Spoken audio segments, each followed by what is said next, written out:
Welcome back from that very, short musical break right here. It's just 12 minutes, 14 minutes to the top of the hour. That is to 6 p.m. this evening. And it's a Thursday, ladies and gentlemen. It's just the 22nd of January, 2026. Yeah, man. Chitegeza chinchi January netutandisa okubanga tumukuba. We have a few days to the end of January, and then we shall have Feb here. Mu Feb simwe muli Valentine. Valentine is coming. Where is your lover? Valentine etuse mbalabudde mangu. Sagala muntu gate bampadde bimuli simanya sirina sente. Ebyo ebibozi bikome. I've just told you in time Valentine is coming. Yeah, man. All right, guys. In case you're watching us for the very first time, this is Inspire TV, the Christian Entertainment Command Center, of course. And the show that you're watching is called The Evening Dash, Monday to Friday, 5 to 7 p.m. And my name is MC Hope, of course, the king of TV. Now, let's run into the stories. The news that we have currently as we talk, the new Chief Justice. We have a new Chief Justice.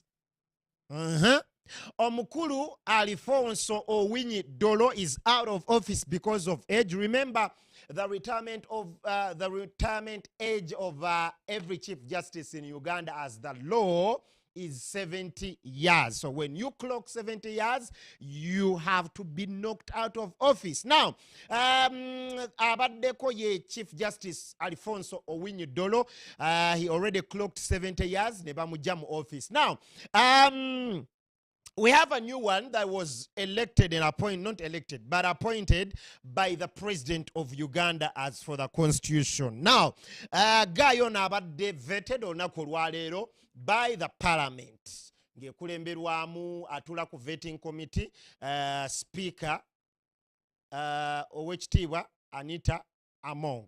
Okitegeera. So, twala kubanga tubagaba na Uganda mwena gye muli temukyaddamu kuba ate nga mu facing Alfonso Owinyi Dolo twina Chief Justice omupya. Producer ngimpa ku bifaananyi ebyo katono mpola. Let's run into this story katono nyo tulabe who is and who happens to be the new Chief Justice of Uganda, appointed by His Excellency the President of the Republic of Uganda. Now, that's the press release from the State House in Uganda.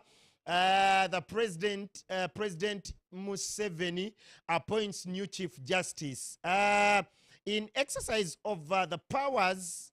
Toyinza kutambuzaako ne tulaba.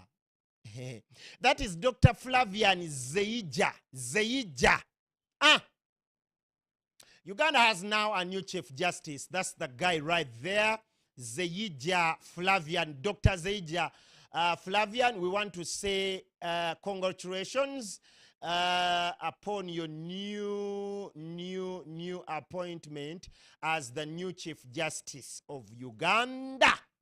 Right there. Okay. Now you know.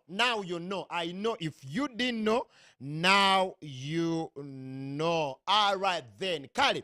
Eyonga tuvudeo, ladies and gentlemen. Eyonga tuvudeo, my producer. Bane tetwagala muberenga temumanyi updates na biche bigenda maso mu ggwanga lyammwe.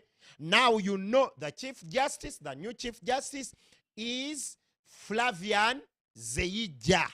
Doctor is, doctor, yeah? See Dr. Wempiso, but Dr. Mubitabo. Okay, yonga tuvudeyo. Today we had a press conference.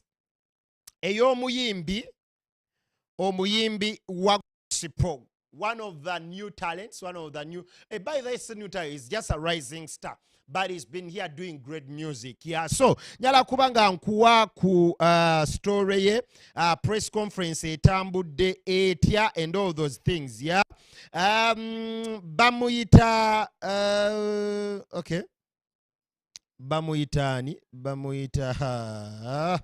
okay, yeah. Adam James. Yeah. Adam James. So, Adam James is a gospel artist who does a lot of different genres of music. Now, today, he called the press okubanga abanjulira album empya.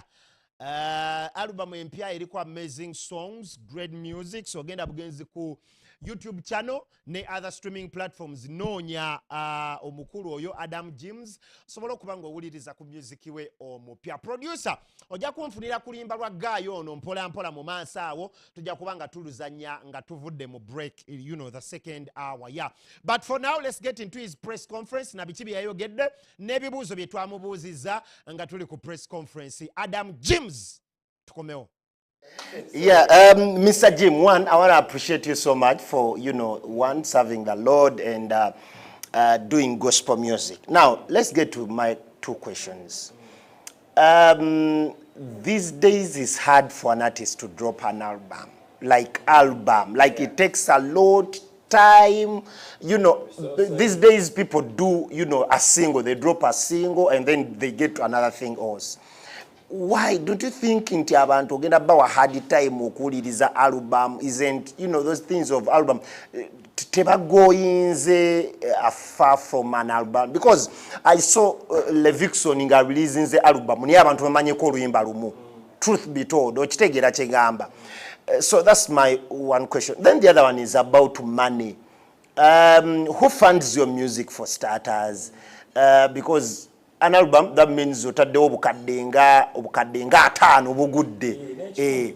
Press conference yino sente zogenda otuwa mpitirivu nnyo.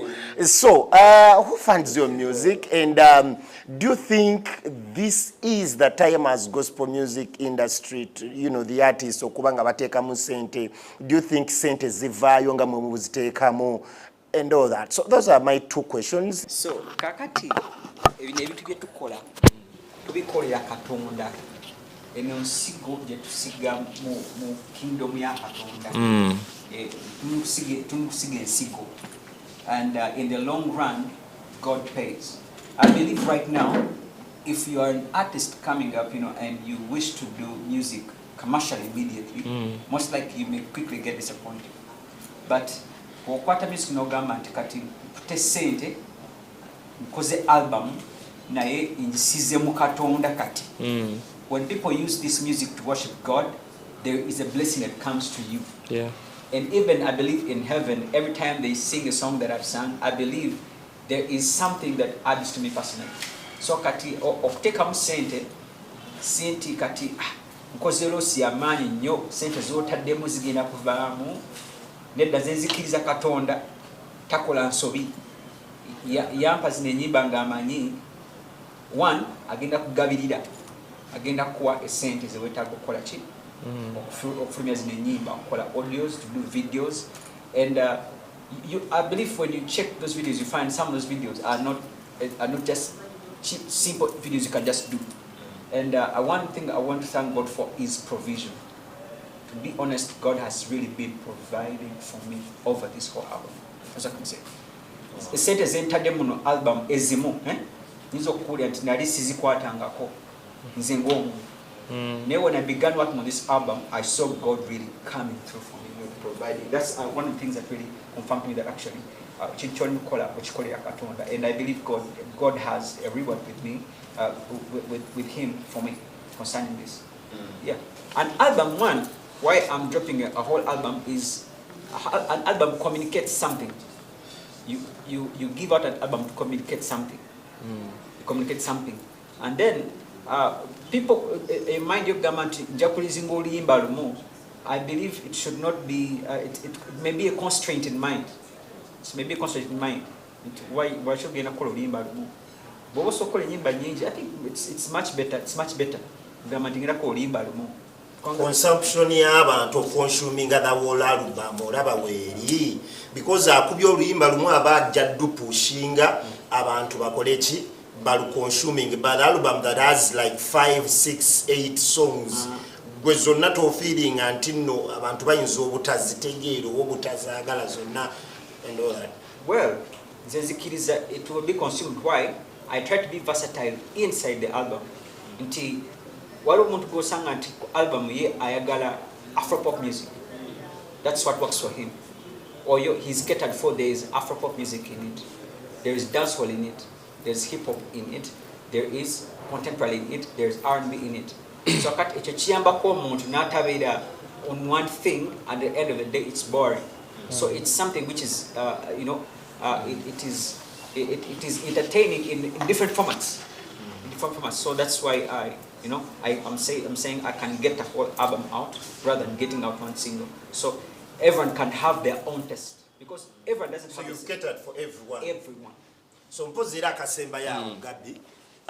Otuteereddeko oluyimba lwa Secular Artist kubanga twagala tutegeere Secular Artist inayo Secular Artist gwokoze naye kubanga abaana ennaku zino tebasaaga ba gospel agenda nakola omwana wa Secular muba muli awo ng'abaleetedde video ne mugamba bannange kikyo tukoze, so inamu ekintu ekifaana bwe kityo.